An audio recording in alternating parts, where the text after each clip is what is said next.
All right, so this is what happens when you got a left-wing nationalist and a right-wing nationalist. There you go. Have a conversation. The worlds So, collide. so give me your rundown on like what your political positions are with, I guess, everything. Yeah. Well, I guess the best way to get through this is just my political journey and kind of getting to where I'm at now and the reasons why I'm at where I'm at now. So for a long time, I grew up pretty liberal, but it's mostly, like socially liberal, Obama, that whole thing. I voted for Obama twice. So I went kind of back and forth voting Democrat and libertarian, so like 2016, right? I was a big Bernie guy, saw how the Democrats did him dirty, rigged that election. Yeah. So I couldn't put my support behind Hillary. So I ended up voting for Gary Johnson. It was a protest vote, but I thought he was kind of cool. Then, you go to 2020, they do the same bullshit to Bernie again. He's clearly in the lead. They rig it against him. So then I vote for whatever Joe Jorgensen, whatever her name was. So I didn't end up, voting for Biden either. Now I do feel like Biden did some things that, like were more on that populist, like economic populism kind of thing, which is the gist of my whole thing.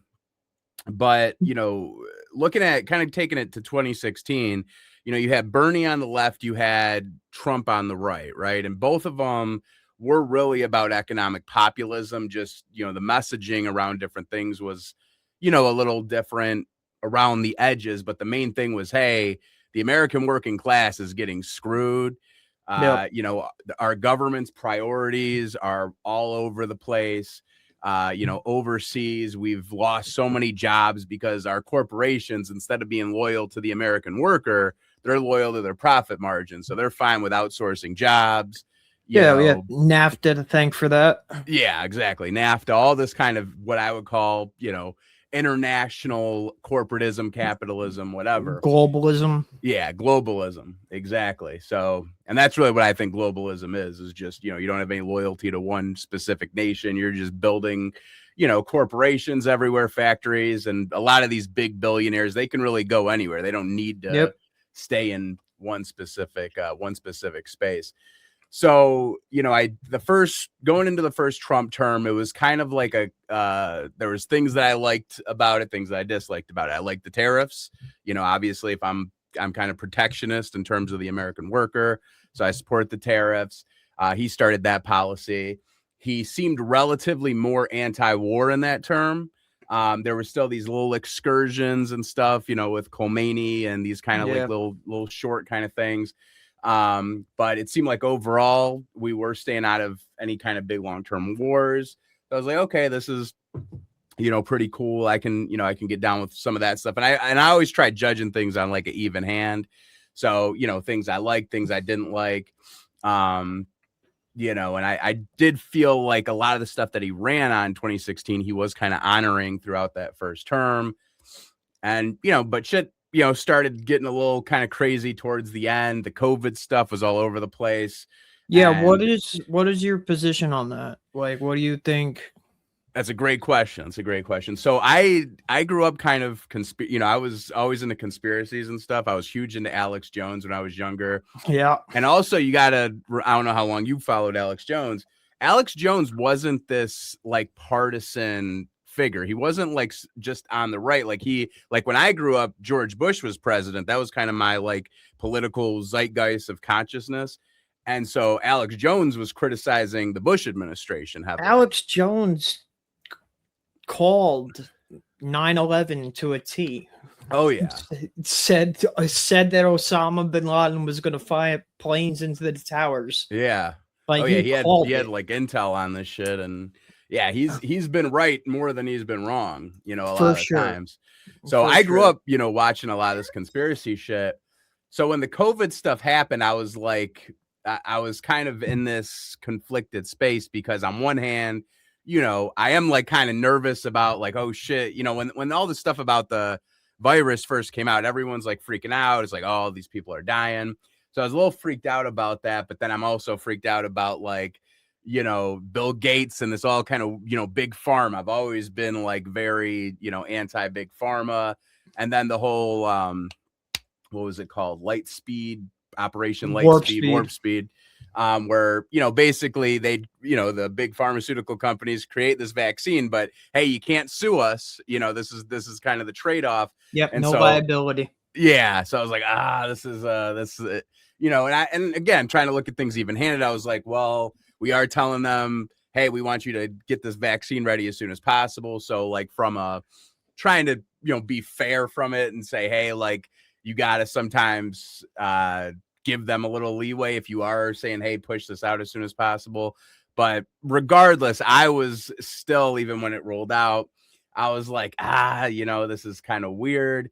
I got the first one. I got the Pfizer, like the first round of it. And then after that, when they started doing the boosters and shit, I'm like, this is stupid. I'm not, you know, this is now I'm like totally not about this stuff. And, you know, once, you know, I have a son, right? And once I realized like kids were cool from it, I was like, you know, the whole school shut down and this kind of stuff. That I'm glad that he was in kindergarten that year. So Yeah. at least going into first grade, school was back, you know, in person and stuff. So he only missed 1 year of school because of that. But I can see for kids who were like in the middle of like their school development, man, that had to really screw things Yeah. up. And I can tell even with him, because even in kindergarten, you're still supposed to learn some things. And there was really, you know, they gave us some like stuff to try to do with them online.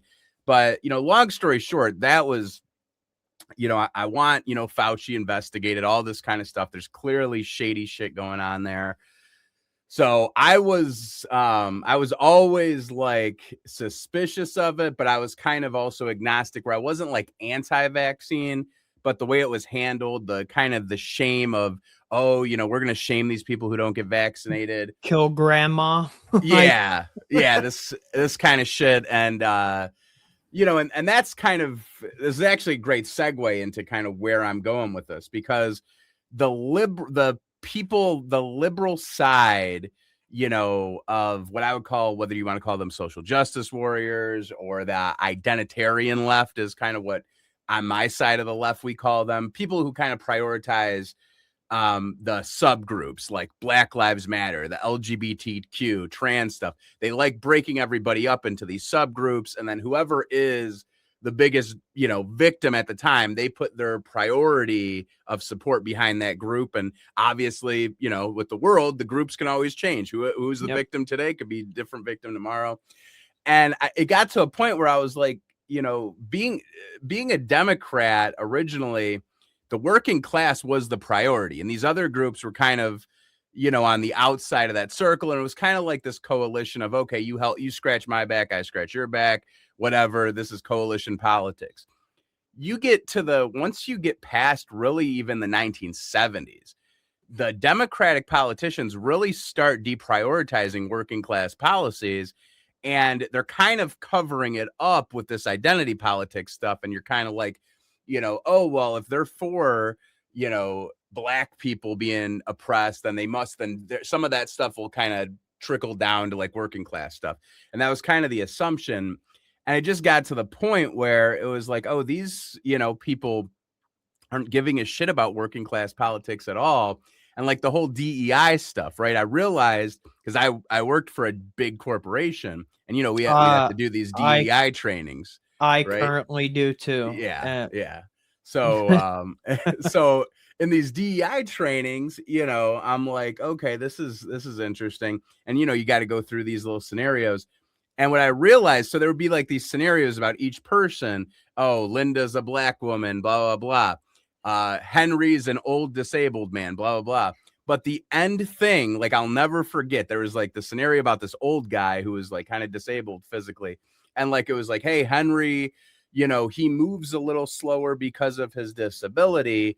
Should you help Henry out? Should you let him do his own work? See something else? And I'm thinking, well, if this is about like, you know, equity and equality, well, if you know, you got a teammate that because of their disability, they're falling behind, you know, you'd want to help them out. And wrong. it's offensive to assume Henry needs any help. So all of these answers were really just about keeping the workers working as much as possible. So it was all this facade, right? It's all like they don't care about, you know, your issues as a Black person, your issues as a gay person, your issues as an old person. At the end of the line, it's all like this facade, and their main thing is just we need to keep these people working and producing as much as possible. And then what I would look into is I would say, well, you know, what about like unions and things? Like these days there's less and less, you know, there has been an uptick now, but for a while like union membership was really low. And if you go back and you see like when the DEI initiatives and affirmative action were put in place, you see a drop in union membership. So it clearly was used as a tool to divide the workers into these groups. And so instead of them identifying as our group is the worker, now their group is Black people. Now their group is gay people. Now their group is trans people. And so you split them all up into these categories and they can't unite. Yep. So, you know, this is all this kind of stuff. I'm kind of coming to these, like having these epiphanies and everything. And then, you know, I find myself, instead of getting in debates with the right, I'm getting into debates with people on the left, as I'll use quotation marks more, on a lot of this stuff. And, you know, there would be some of this stuff in 2016 with Bernie, where you would have like some of the BLM people. I don't know if you remember, where they like interrupted one of his speeches one time because they didn't want, you know, they were offended that like he was prioritizing working class stuff over these other kind of identitarian issues. And that kind of started becoming more to ahead. And then, you know, you get to the trans stuff that when we start getting into the 2020s, and that clearly is becoming a priority of the mainstream left to push this stuff and to focus on this. And it's like, you know, I would talk to some of these people and they care more about that issue than they care about economic issues, about like, hey, what can we do to enhance our economic well-being, about, you know, like universal health care, these different things. They actually, you know, want, it's almost weird because they almost have more in common with like some libertarian economics than they do with like left-wing, you know, socialist economics when you start talking to some of these people. Because I'm kind of where it all really connected to me is I go, because I'm in this kind of political debate chat kind of thing where people I've known for a few years all over the country, and it's probably 70% conservative, so they're more prominent. We would just kind of get, you know, head to head on these issues and stuff. And, you know, for some of the conservatives, the cultural issues seem to be more important than the economic issue, like things. So like I have this guy named Justin who's in this group. Abortion is a huge thing for him. He really does not want any abortion or anything like that. He's very like, you know, if you want to say like, you know, more of in terms of the Christian stuff being enlisted in laws more than he's about the economic stuff, even though he still leans more towards libertarian economics. His priority is that kind of stuff.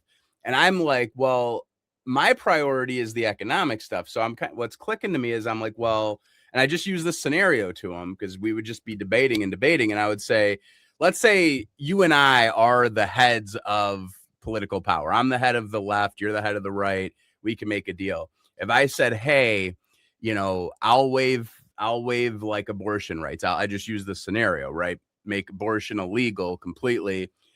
And you have to concede to universal health care. Would you do it? And he goes, well, if I was put in that position, I would. And what kind of started clicking to me is if you have everybody kind of divided into all these different groups, they're not really, number one, it's harder to have a national identity when you have all these separate identities. And if everyone has these separate identities, they're not going to really want universal health care, some of these big economic kind of foundational programs, because it's like, you start kind of thinking, why am I paying for these things for these other groups? They're not my group. So what I realized is like, to have these things that I want, we need to have nationalism. People need to feel like we're all on the same team and we're all for the same thing. Otherwise, we're just going to continue being separated. And it's kind of like America has become, if you look at like the 1950s, what's funny is we think about this as this big conservative time, right? But it was socially conservative. The tax rate on the rich was like 90%.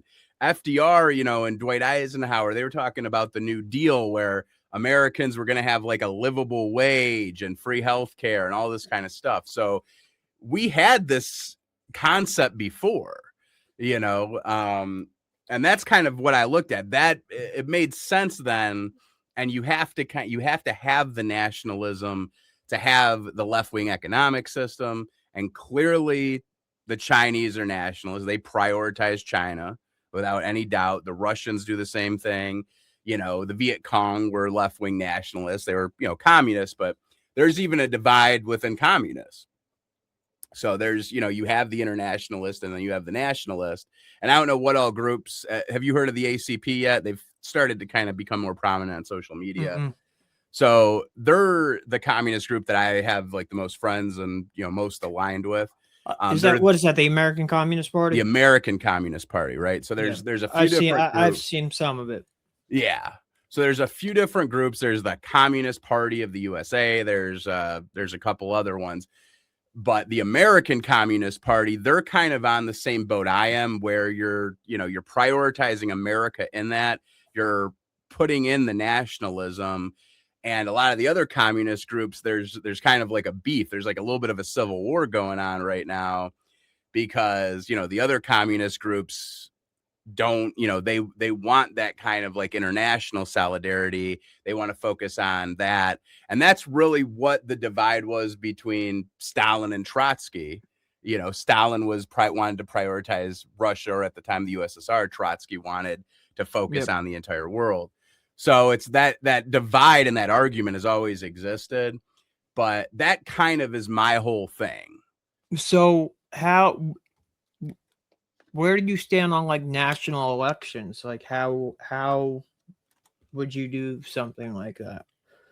Like, because they don't like changing the national laws, or who would I vote for? No, like electing officials, like like China, like Xi. I see what you're saying. You know what I mean? Like, I see what you're saying. It's Xi. Russia, it's Putin. You know what I mean? Like, and I don't disagree with the fact that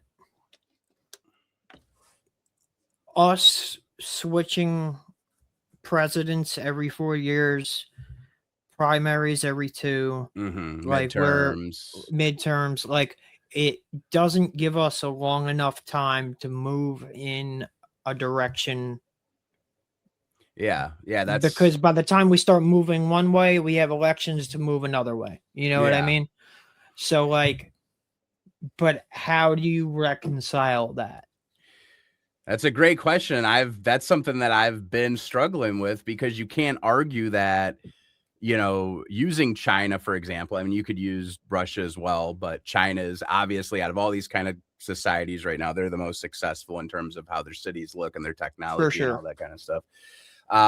There clearly is an advantage to, as the government, if everybody is on the same page and we're saying, hey, we're going to build this city, we're going to build this bridge, we're going to build this hospital, we're going to, it's not the whole thing. When people complain about government projects here in America with the bureaucracy, it's because there's so much bullshit going on where people are arguing about this step and then that step and then the next step. If everybody's on the same page and there's this like hierarchy of order, the shit's just going to get done. So there's clearly an advantage of that. And it's hard to, like, being American, it's hard to kind of be pro-authoritarian. But in my, like, I guess where I kind of default to is if it's someone like Xi for our people, where people are going to be living good and well for the most part, it's like, are most people going to complain? And then you could, make the argument that for most people, like, and I feel like even America in the beginning, we kind of had this concept. Not everybody could vote. It was like there was levels to it. You had to be a landowner, stuff like that. So even in the inception of America, the idea of everybody participating in the, way the government worked was not on page anyway. So no, you had to have a stake in the country. yeah. So it's like the way that I see it is clearly that the authoritarian style has an advantage. Someone said, I don't want to take credit for this quote, but someone said basically along the lines of, in a way, an authoritarian or a dictatorship is the most pure form, an honest form of democracy, because throughout history, when the people of a country dislike that leader enough, they'll overthrow and kill them. You know what I mean? So it's kind of like, that's kind of the way I look at it, versus right now we're in this kind of weird space where, you know, Trump is president. He has the Republican majority and everything. But like in a lot of cases, what'll probably happen with the midterms is the Democrats will have the majority. And this kind of thing goes back and forth where, you know, if you're just a citizen and a voter and there's these laws that get passed, you really don't know who to blame sometimes. You don't know who to give credit to or discredit. And then like with Xi, he has any success China has is on him, and any failure China has is on him. You can't blame anybody else. And one thing about Trump that I will say is that he's kind of made this kind of idea of centralizing power from the top more of like a thing that people can kind of get behind a little bit and kind of accept. And right now, you know, anything that happens under his government, I mean, you know, it's not like if the Democrats had the majority, he could blame them for the Epstein files. He could blame them for a lot of this other stuff. But right now he has the centralized power for the most part. Yeah. So, and they haven't done shit. Yeah. So they haven't done shit. You know. But that's, you know, that's where I'm at with it, where I look at it like I'm, you know, I want to, I actually, it's not just that I want to, I look at that, like when I see people like Americans go to China and Russia and they'll be recording themselves walking through the streets of these cities and they're just pristine, just like clean enough, spotless, feeling safe. And it's like, what have we become where we're sitting there lecturing these other countries and the citizens there, and like it's almost like we're the ghetto of the world and in the Western world, maybe not like the entire world obviously, but it's like definitely the Western world. Yeah, it's so, you know, definitely the Western world.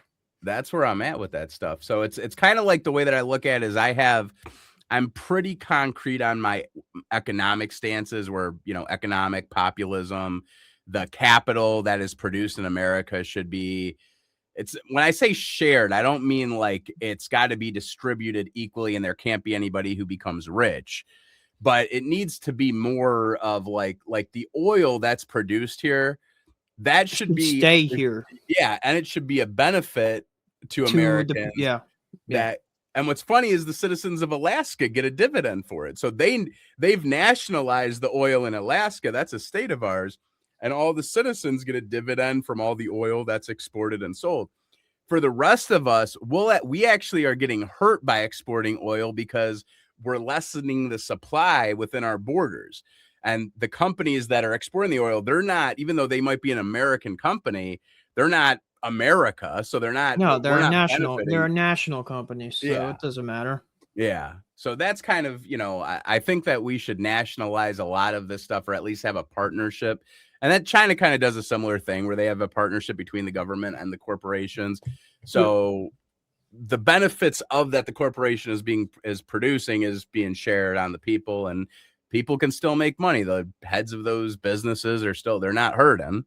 So you know, that's kind of where I look at it. When it comes to the cultural stuff, I'm more bendable. I used to not be as bendable there, but now how I've kind of felt like that divide among those identitarian groups that I told you about, it's kind of like, well, they've kind of forgotten about me. And so that coalition is broken. You know, it's not, and I'm just going to say this as blunt as possible.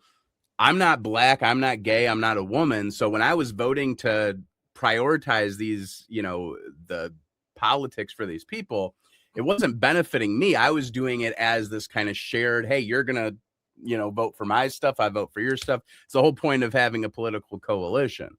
And that kind of stopped happening, you know, so it's like, okay. And I'm not the only one kind of in this way. Like the ACP, there is a lot of them. They're forming this thing called the Popular Front, or some of them are part of this thing where it is kind of bringing on some of the like American First people of the right and trying to build this coalition of like, okay, it seems like we are agreeing on the issues that the working class is facing. Let's build around that. And then we can kind of be, loose about the cultural issues, right? Let's unite on that. And then obviously Israel, right? That's a huge problem right now. I think that is the problem, honestly. Like, until we get the foreign lobbyists, the foreign governments, the special interests, the donors, the PACs, until we get that money out of our politics, anybody that's elected is owned. Yeah. So that, like, whoever pays for their election is coming to collect. So they are getting put first no matter what. Yeah. You know what I mean? So there's no loyalty to the American voter when AIPAC is giving you $2 million to get elected. Like, you are now owned by AIPAC and they are coming to collect. And you know what I mean? Like, they want a return on their investment. Yeah, for sure. But like, you have that with Israel, you have that with the oil, big pharma, big agriculture, you have that with alcohol, you have that with the weapons manufacturers, you know what I mean? Like, all these lobbyist groups, like, that shit needs to go.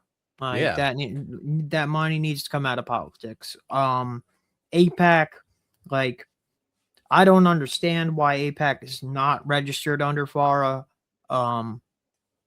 I really think that's why Kennedy got killed. Oh yeah. Like, honestly. I think there's a lot of that stuff. I mean, it's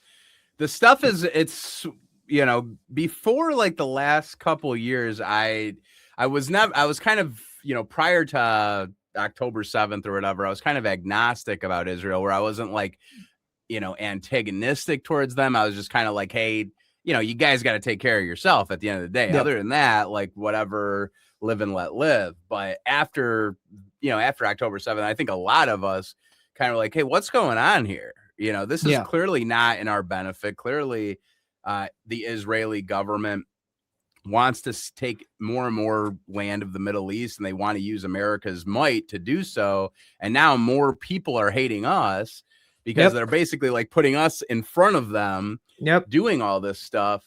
And it's like, we're not really benefiting from this. No. And the work, we're producing money to give to them. Their citizens are living, they got the free healthcare, free education, housing, free daycare, all this stuff. I don't think there's any homeless Israeli citizens, right? Nope. So it's like, you start looking at that and it just feels like super weird.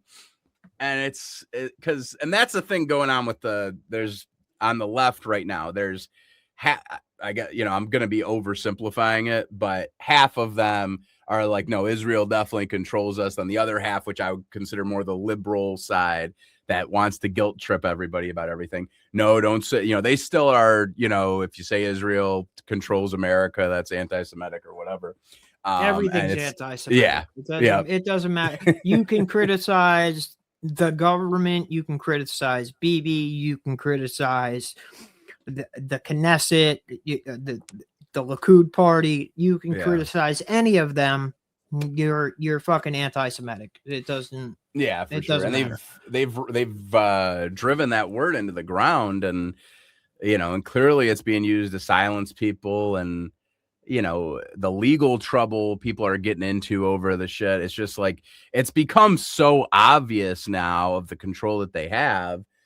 That it's like, it's the positive is, I do feel like that issue is helping unite a lot of people on the left and right, because at the end of the day, me and you, I just using this example, I could be, pro-choice and want loose abortion laws. You could want, more strict abortion laws. And we can go kind of down the list of these issues. But if our government is being controlled by someone else anyway, it doesn't really matter what you and me exactly want. We're not the ones in control of it anyway. So it's just kind of like making a Christmas list or something. It doesn't, exactly. So the same. I feel the same exact way, bro. I feel Yeah. the same way. Like, I voted for Trump in 2016. I voted for Trump in 2020. I was on the fence about the election, about Biden like winning it or not.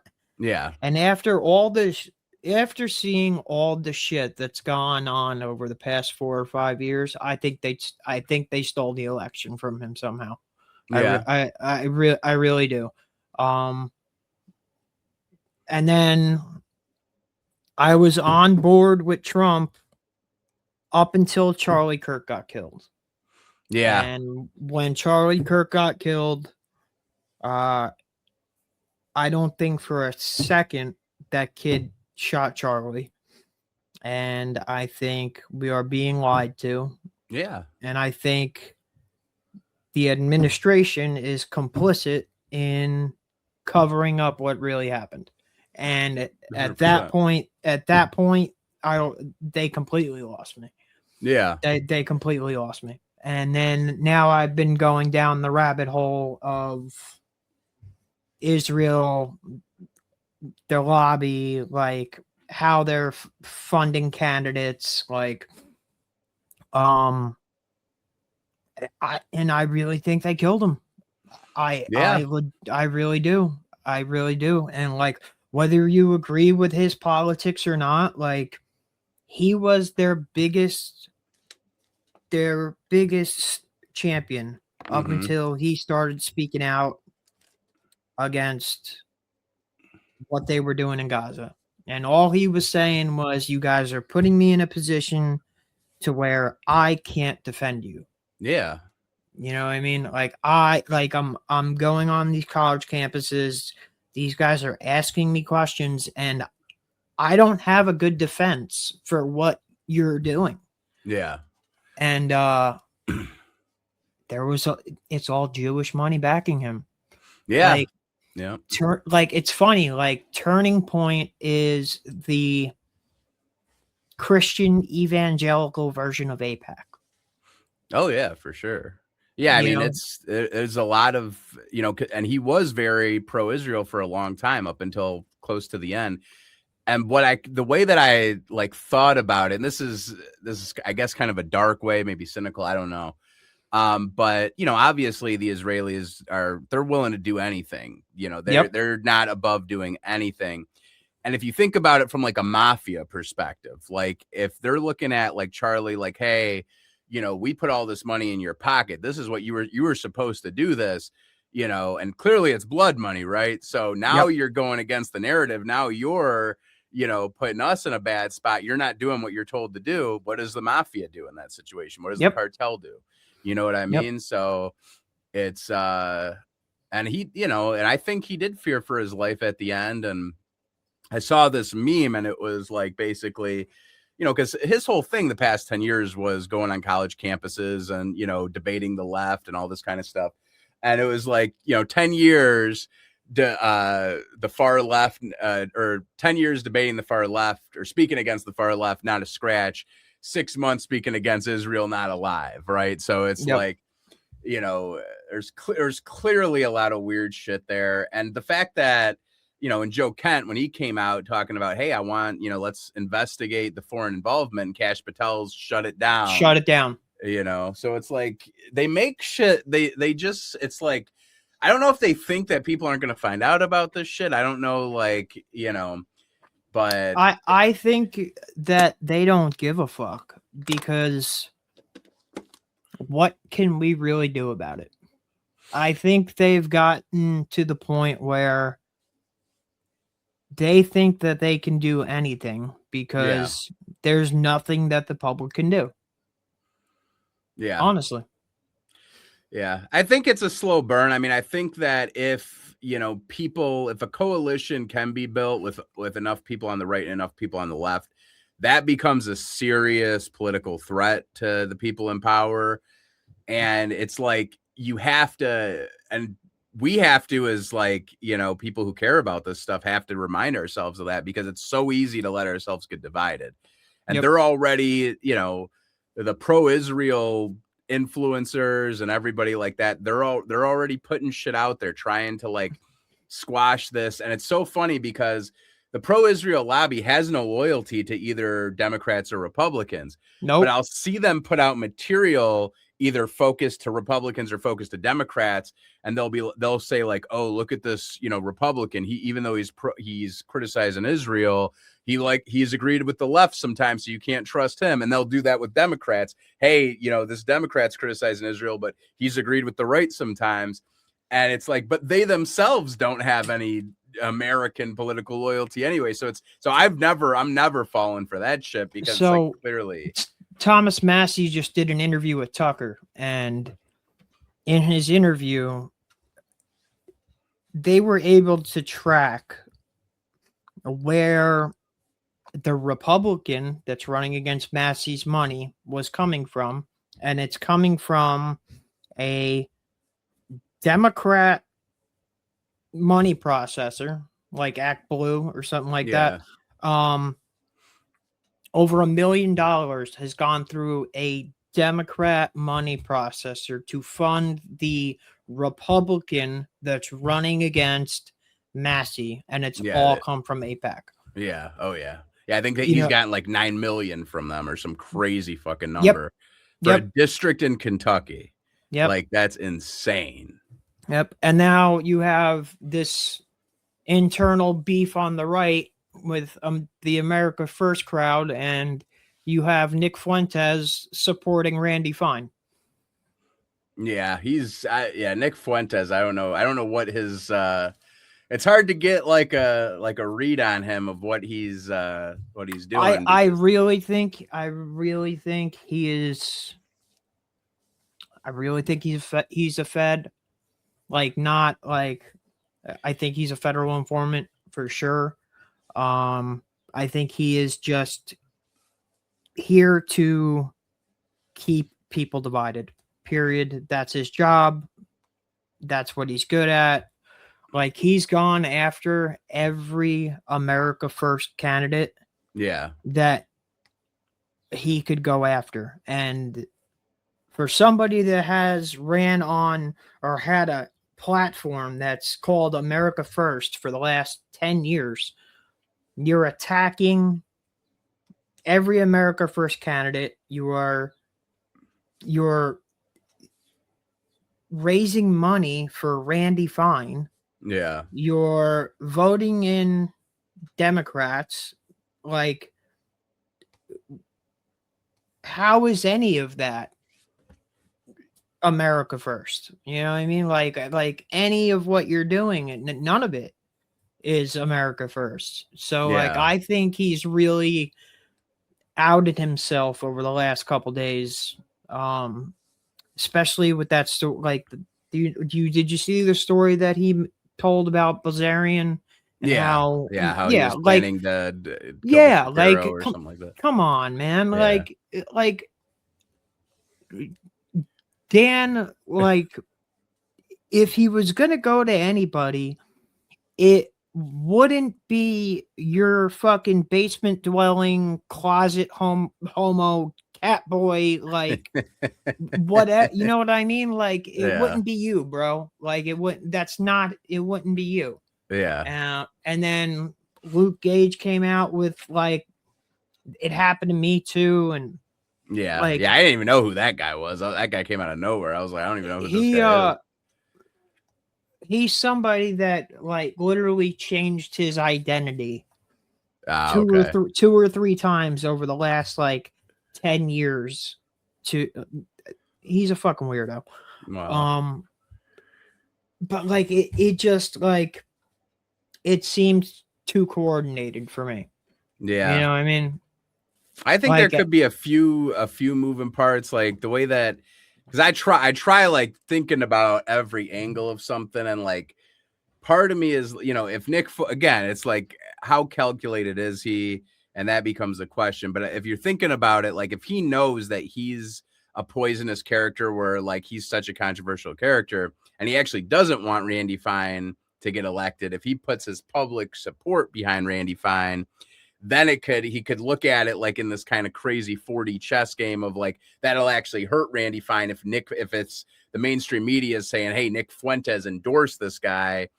And that could be like, again, that's maybe me giving him too much credit there. But when I'm thinking, if you think about it from that angle, it can be kind of a chess move, in that regard of knowing he himself is kind of a poison pill, through the media and through, how mainstream people look at politics.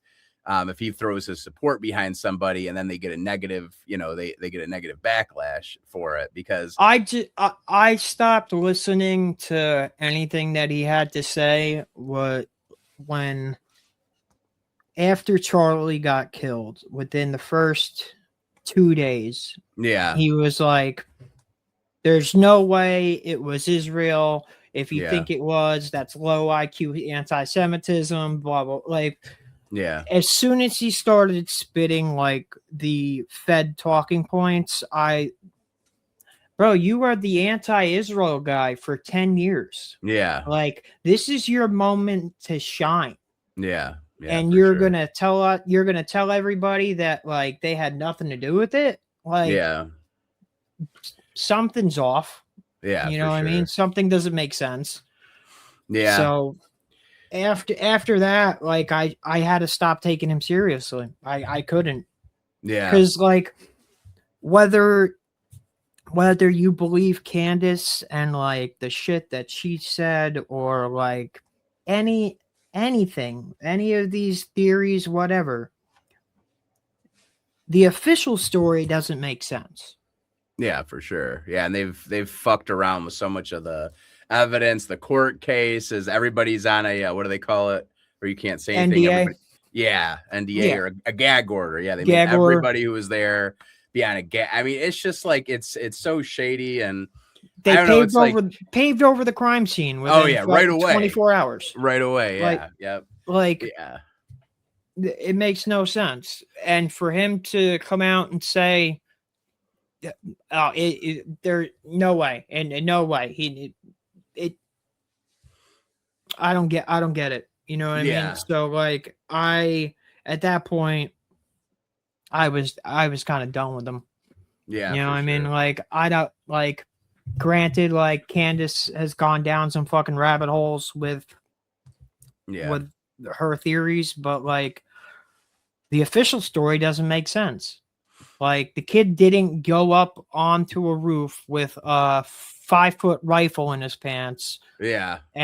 Take one shot, get off the roof, put on scope, take off the scope, like disable it and then put it back together just to put it in the woods. None of it makes sense. Like none of it. So regardless of what theories people came up with, they wouldn't have to come up with theories if we were being told the truth.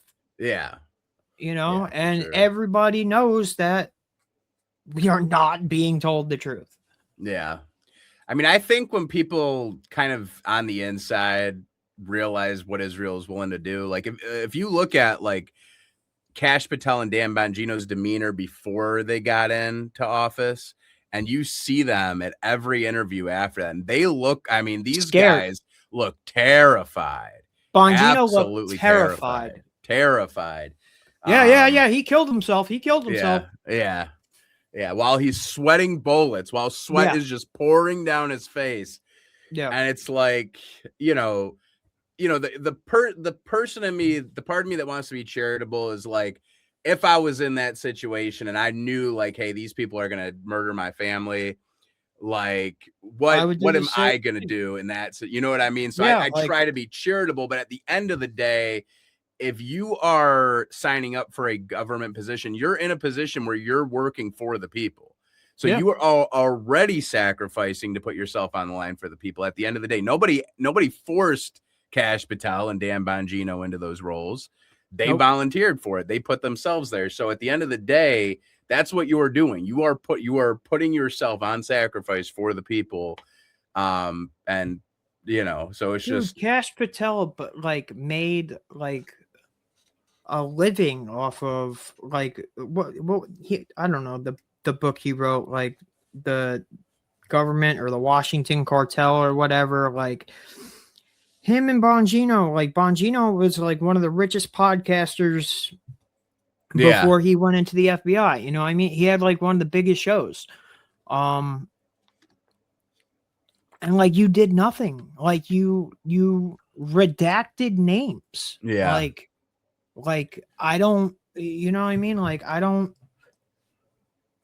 and like that's fucking scary to me, bro. It like if like if they have that much control of our government, we have a serious fucking problem. yeah. Yeah, and right now, I guess what I'm trying to do, and maybe you'll consider it as well if you haven't already, is if like, clearly you're more on the right, but if there's a Republican running against a Democrat and the Democrat doesn't take APAC money and the Republican does, and I would do the vice versa, right? It's like if there's a Republican who doesn't take APAC money and there's a Democrat who does, even if the Democrat's saying some more stuff that I agree with, I'm going to vote for the guy not taking APAC money because I it's think we like, need to vote every incumbent out of office. yeah, I think every incumbent needs to get voted out, and we need to yeah, start with a fucking clean slate. yeah, for sure. And if we, Yeah, like if that happened, like if we had like if we, it'll never happen, but if the younger generation got invested enough to vote in the primaries and vote out every incumbent, it would send the message to Washington that the right and the left have found common ground. yeah, They are not fucking around, and they like we need to take them seriously, yeah, and it will it'll give the left and the right common ground.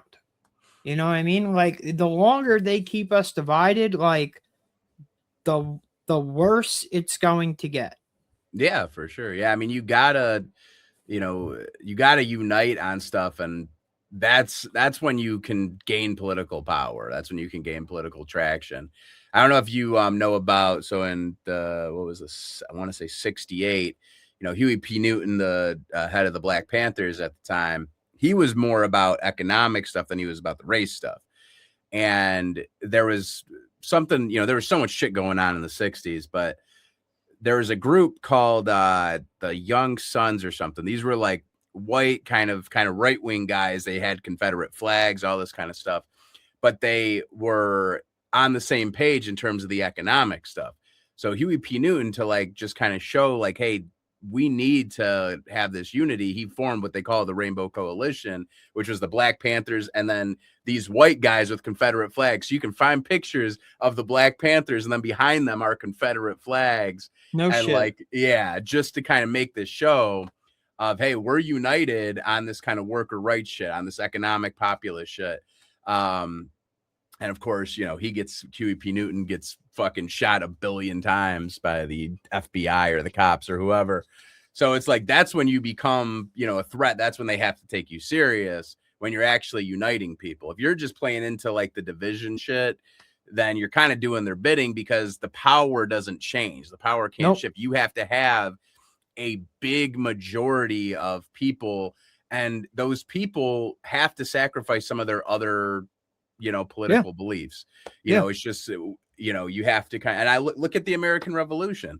You had people, the North for the most part was abolitionists. They were anti-slavery. The Southern colonies were pro-slavery, but their main thing was, hey, at the end of the day, we're not making our own decisions. The British are making our decisions.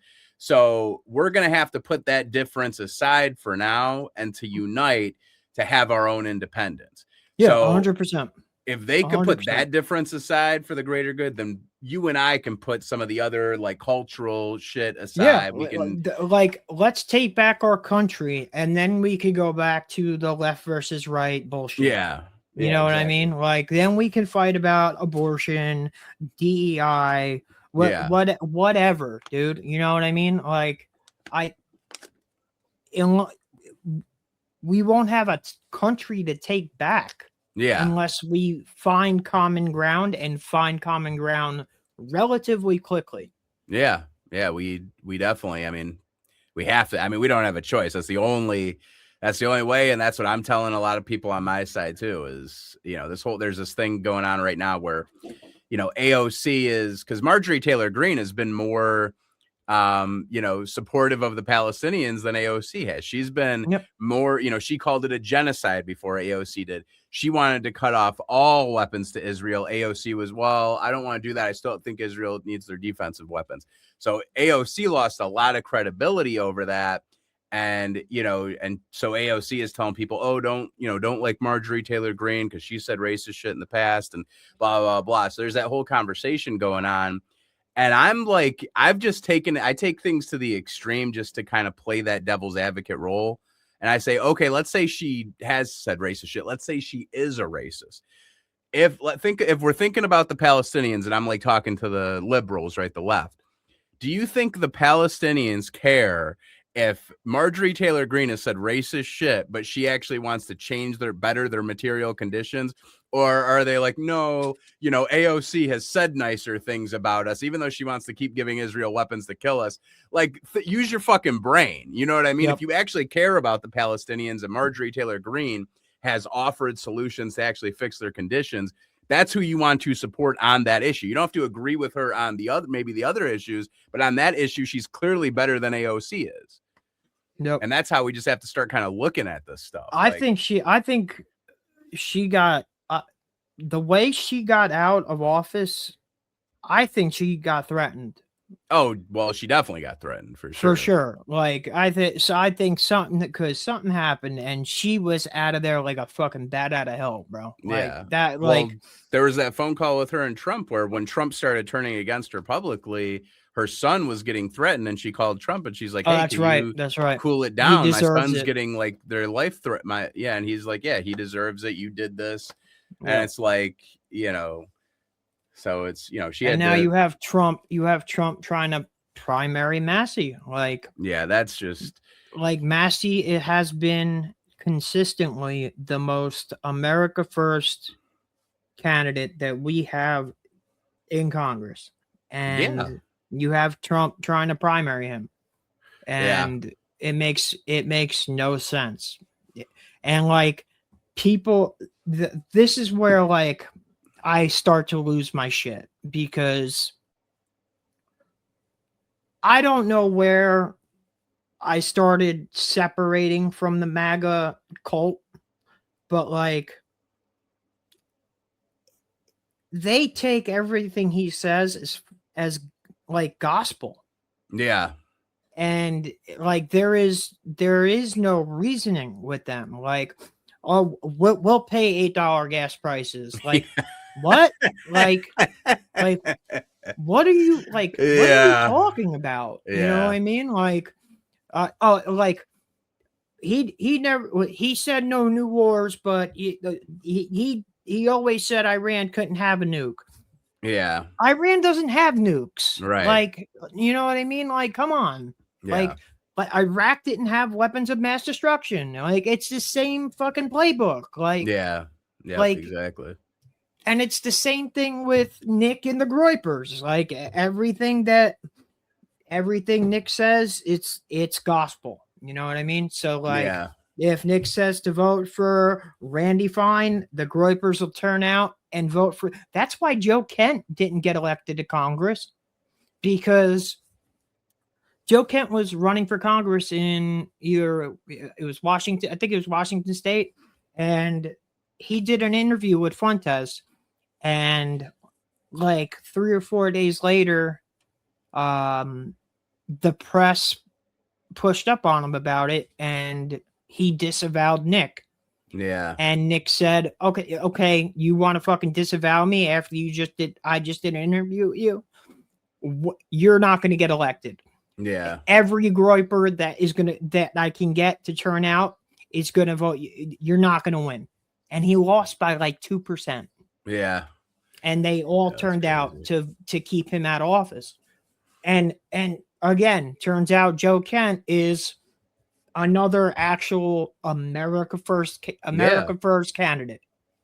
You know what I Yeah. mean? So he's just got a track record of sabotaging actual people that want to put America first.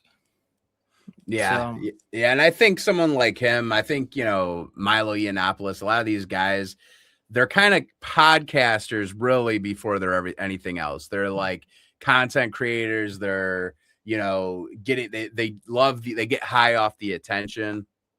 And so whether he's a Fed or not, just that itself, can be dangerous. And so you got to kind of take that stuff for what it is. That's what I try doing. Cause there's stuff like I would be entertained by Nick Fuentes, but I would never take like what he was saying as gospel, because I was like, this is a guy who, clearly likes attention. And he wants to be a contrarian too. He doesn't want to be mainstream. And I think that's kind of to your point about the Charlie Kirk stuff. He became, he was always in Charlie Kirk's shadow when Charlie Kirk was alive. yeah. When Charlie Kirk died, Nick Fuentes was the next young conservative guy who had a big following. And all of a sudden he started becoming more mainstream. And I think he got really uncomfortable with that. And he was, kind of like, I got to do like, even crazier shit or stuff like that. Like, and, him going on like Piers Morgan, all these kind of big shows, when he was, you look at a couple years before that, it's like you really I've never even saw his clips until the last couple of years. So it's because he was deplatformed everywhere. So you either would have to watch him on what was it called? I forgot. It was like with the R, something that starts with an R. Yeah, I know what you're talking about. Yeah, you either have to watch it directly from his streams on that, or people would clip them and then they'd repost them on social media, and that's how I would see his stuff. So, but yeah, it's like he's a guy who wants made like an Epstein has aura like sweatshirt or something. Like what are you doing, bro? He's trying to push. He's trying to be like, contrarian and just be ridiculous and stuff. And that's why I'm like, you can't really hold his political positions to too much heart, because his main thing is himself, being he's a narcissist. Yeah, 100%. He's a narcissist. That's his primary role, more than it is a political thing. What do you think about Bill Blazarian running for Congress in Florida? I mean, it's one of the, like, where I'm at right now with it is with my primary thing of Israel losing political power in America. I will pretty much, I mean, I'm not in Florida, so I can't vote for him, but I would basically look at, even if I don't agree with everything Bilzerian says or anybody says, at the very least, they would get a lesser evil vote for me. Because again, I don't care if someone says the most racist, transphobic, homophobic, go down the list, right? Yep. But if that person is running against somebody who's funding a genocide of people, from the person funding because the person's funding a genocide, they say more politically correct terms. Like, it's clearly the one who's not funding the genocide is the lesser of the evil. So if we're going to play this whole vote for lesser of two evils, the one who's not being propped up by Israel is that choice. So regardless, Dan Bilzerian or anybody, go down the list. I think he's a little out there, and I don't know how much of this is just to kind of throw a wrench in things. I really like Fishback a lot. Yes. He's had a lot of my attention and stuff. And he, to me, is, seeing these kind of guys like this, he really, because he talks about a lot of left-wing economic policy, so he's culturally right, but he's all about like, hey, more money needs to be going to the kids of Florida and this and that. And we're having all these rich people from all over the country move here, but the working class people now now they can't afford housing because the cost of housing has gone up. And he's bringing up a lot of these issues that I think a lot of traditional conservatives, like, I don't know if you watch PBD a lot, but he was on there. And a lot of those guys are more like fiscal conservatives, right? So they see him talking about like, hey, it's actually been negative for the regular people of Florida with all these people moving here. and, PBD and his crew moved there, and they're like, well, think of all the jobs we created, and that whole kind of talking point. Yeah, whatever. Whatever. So but what I like about that is it's showing kind of the divide between the populist right and the fiscal right. And I think just, especially because young people, I'm a millennial. So this house right here, I got in 2019. I'm glad I got this house when I did. But like my sister, who's 12 years younger than me, she's Gen Z. She living in an apartment. I'm 37. Okay, so I'm 2 years older than you. So I'm right above you. Yeah. Yeah, dude. Like my younger brother is 26, and yeah, so him and my sister are the same age. Yeah. He went to USC, University of Southern California. Bro, he works in the space industry and makes $110,000 a year. Yeah. And he can't afford to live in California. Yeah. Like that's insane. Yeah. Yeah, for sure. Like that's insane.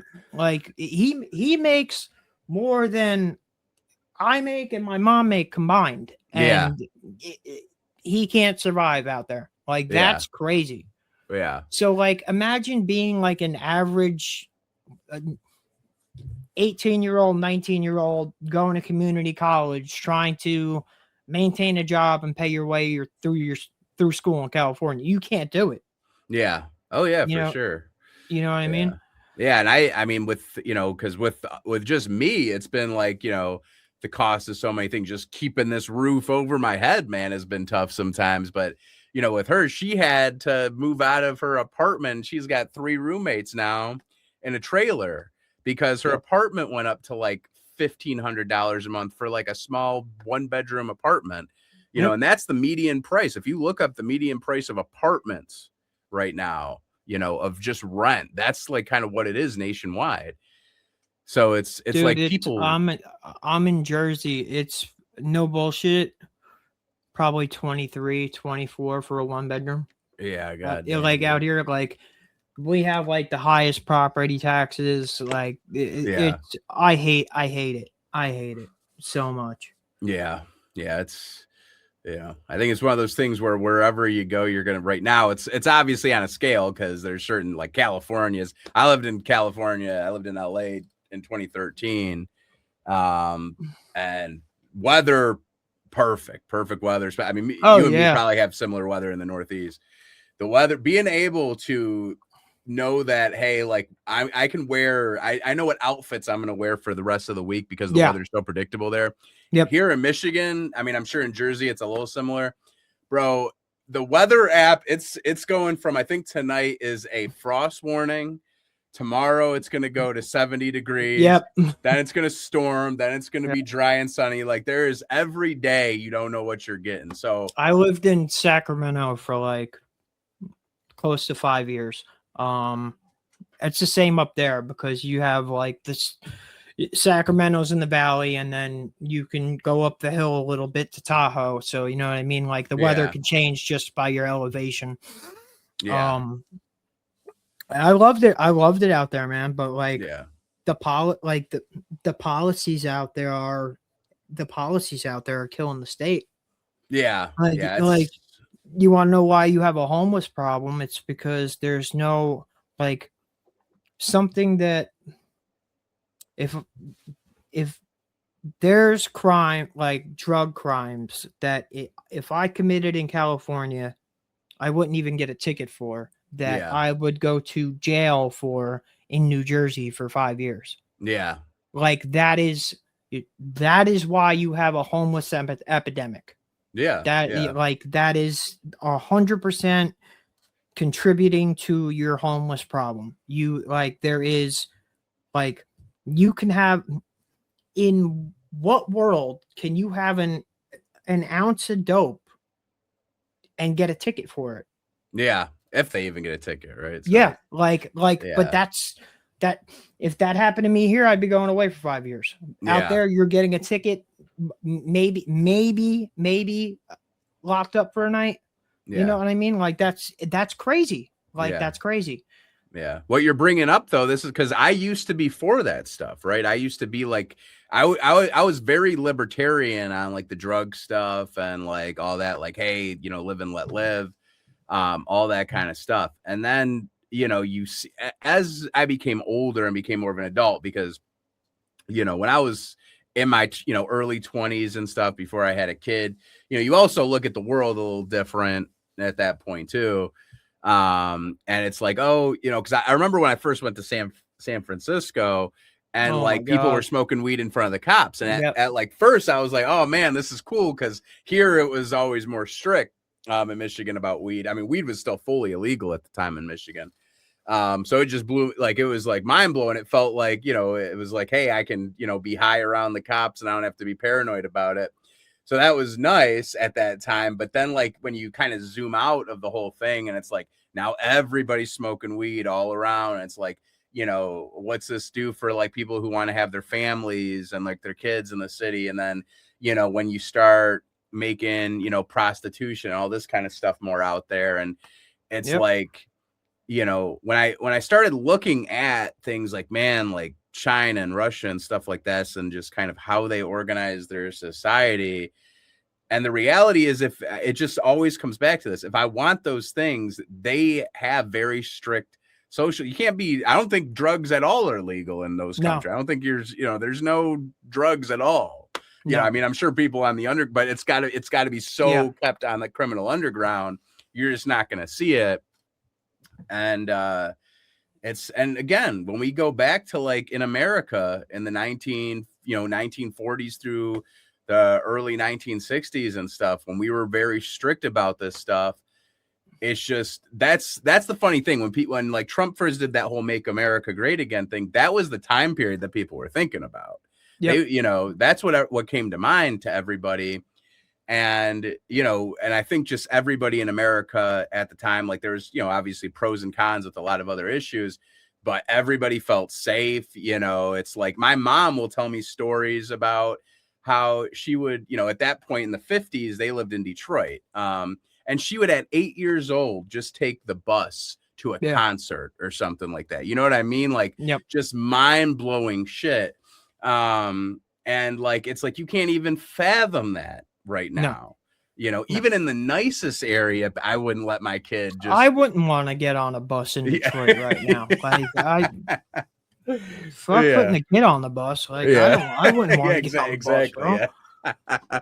Yeah. So it's like I look at all that stuff, and it's like that's just how society was ran.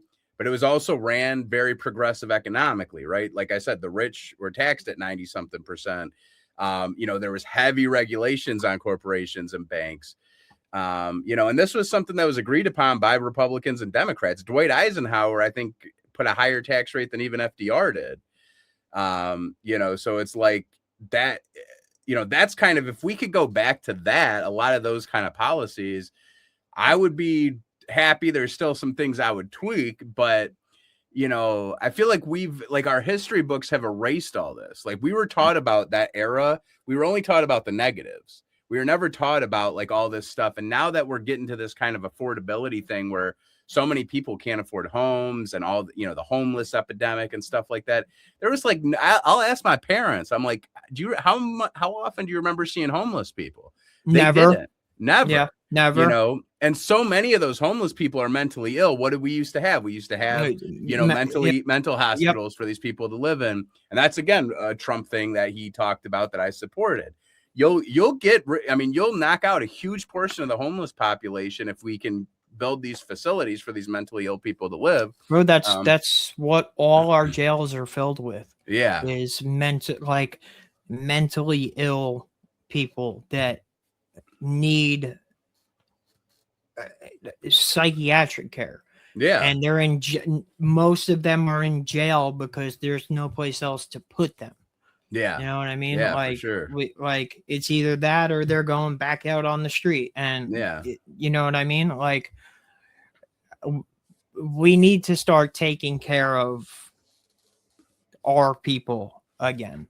Yeah. We need to prioritize our people. We need to, we need to get back to kind of that way of thinking and just doing things like that. And that's another thing too. I mean, shout out to my grandfathers, they were in World War II, but they got their houses because of the big GI bills and all the big government programs.